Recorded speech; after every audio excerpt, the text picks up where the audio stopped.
wabarakatuh. Di sini kami kelompok 7 ingin mempresentasikan bab 8 tentang peraturan konstruksi. Anggota kelompok 7 yaitu Auliana Rohmah, Firdaus Ahmad Thohirin, Ardiansyah Setia Anugrah, Diana Prasna Paramita, Putri Firati Akila, Febrina Sukma Sapitri, dan Adela Diah Ayu Pramesti. Fabrikasi baja dan beton konstruksi. Aturan desain dalam AS 5100.6 SA 2004 berlaku untuk komponen baja yang dibuat sesuai MZS 3401 SNZ 2009 yang mencakup spesifikasi bahan dan pengerjaan fabrikasi.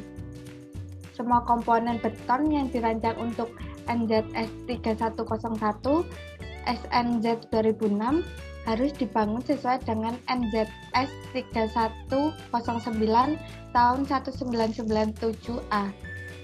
Perhatikan juga bahwa perawatan beton yang tepat sangat penting untuk struktur dan daya tahan atau beton. Oleh karena itu, perancang harus memastikan bahwa kontraktor memenuhi persyaratan minimum yang tercantum dalam NZS 3109 yang dapat dicapai dengan memberikan insentif keuangan dengan menetapkan perawatan beton sebagai item terpisah pada dokumen kontrak proyek. 8.2 konstruksi sequence. Terus urutan konstruksi yang perlu dievaluasi untuk jembatan komposit adalah yang pertama penyelesaian substruktur, yang kedua pemasangan baja struktural, yang ketiga penyediaan backing, yang keempat pengecoran plat deck, yang kelima penyelesaian konstruksi dan peralatan seperti pembatas dan drainase. Selain itu, ada tahapan konstruksi yang perlu dianalisa, yaitu serangkaian model struktur yang sebagian selesai diperlukan untuk setiap tahapan. Metode konstruksi seperti peluncuran dan transportasi dari bagian struktur hingga penyelesaian itu memiliki efek lokal pada posisi dukungan sementara dan perlu dievaluasi. Rangkaian model analitik harus mewakili perkembangan struktur komposit pada saat anggota plat dicor, karena seluruh panjang geladak sekaligus tidak praktis untuk dituangkan jika rangkaian tidak mewakili perkembangan struktur. Girder erection. Pemilihan pemanjangan girder disesuaikan dengan pemindahan serta transportasi untuk memfasilitasi proses pemindahan dan pengangkatan seperti pada gambar di bawah ini 1.1. Dilihat pada bagian 4.2.1 dan panduan untuk manajemen kendaraan berat yang tercantum pada NZT tahun 2006. Meskipun berat pada masing-masing potongan dapat membatasi ukuran di mana akses direct dibatasi. Terlihat pada gambar 1.1 yaitu proses pemindahan girder jembatan. Untuk verifikasi kekuatan selama ereksi gelagar tidak mungkin memerlukan evaluasi yang lebih rinci, tetapi stabilitas dan ketahanan tekuk memerlukan pertimbangan yang cermat, terutama sebelum bracing atau gelagar silang dipasang sepenuhnya. Yang kedua yaitu bracing. Penguatan baja pada baja telanjang dan sebagian tahapan selesai adalah kunci utama untuk kinerja yang efektif dari gelagar utama. Beberapa skema bracing mungkin perlu untuk dievaluasi. Slab construction atau konstruksi pada slab.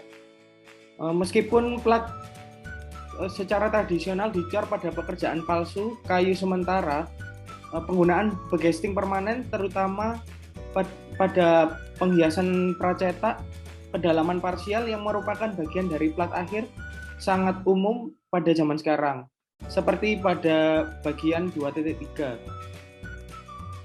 Pekerjaan palsu kayu palsu sering digunakan dari bagian bawah gelagar, sayap gelagar bawah, serta bagesting permanen pracetak berada di sayap atas, dan dengan demikian perlu dipertimbangkan sebagai beban yang tidak stabil.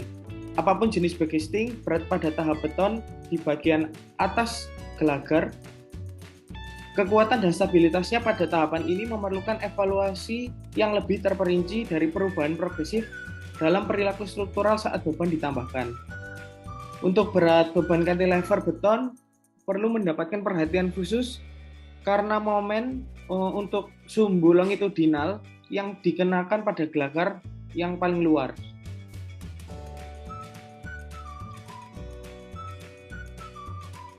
Patch loading on web. Untuk gelagar yang akan dipasang, ada reaksi yang akan terjadi di bawah gelagar. Untuk pembebanan terpusatnya, pembebanan perlu diperiksa untuk efek dari tegangan gabungan dan untuk tekuk. Next.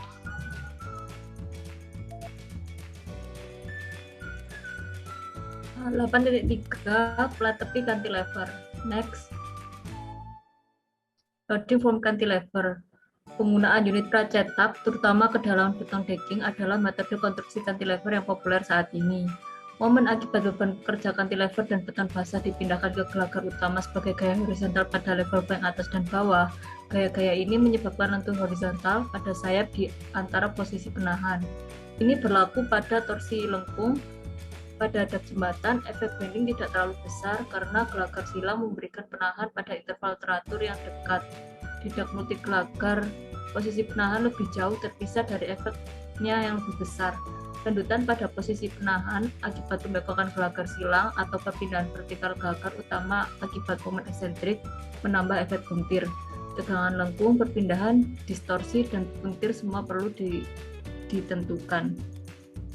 Meskipun tegangan lengkung, tegangan lentur melintang di sayap atas terkunci, setelah beton mengeras, efek ini tidak perlu dimasukkan untuk kondisi dalam layanan karena pada ULS mereka akan mendistribusikan kembali dan pada SLS setiap relaksasi tidak akan mungkin terjadi, menyebabkan deformasi permanen yang terlihat.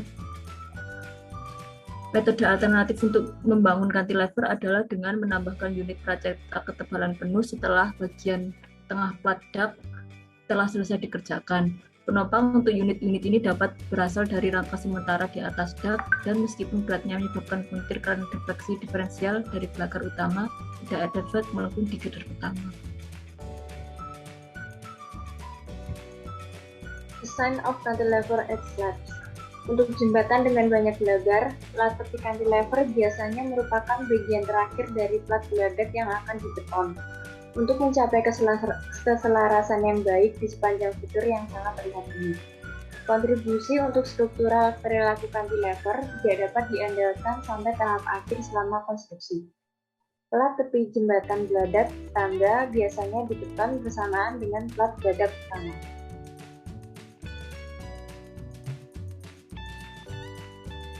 Delapan titik 4 allowance for permanent deformation atau izin untuk deformasi permanen.